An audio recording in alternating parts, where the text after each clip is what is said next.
10 वर्षानंतर मैत्रिणीला भेटले, तेही हनुमान जयंतीच्या दिवशी.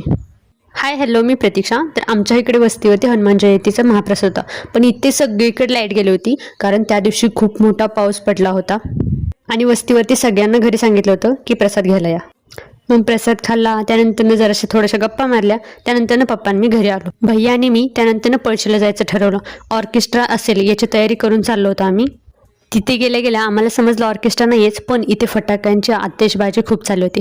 पहिल्यांदा दर्शन घ्यायला गेलो. मंदिर तर इतकं छान सजवलं होतं ना, खूप छान सजवलं होतं. बाहेर आलो तोपर्यंत माझा मित्र अण्णा आम्हाला भेटला.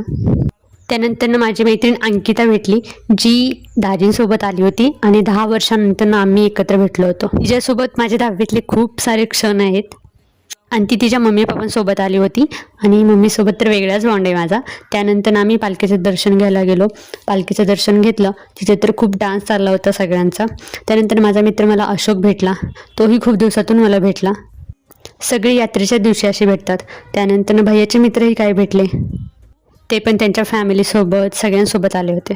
त्यानंतर माझी मैत्रीण शीतलही मला भेटली. त्यानंतर काजलही भेटली. या सगळ्याजणी 10 वर्षानंतर मला भेटल्या होत्या. आणि त्यानंतर भैयाचा मित्र त्याला भेटला.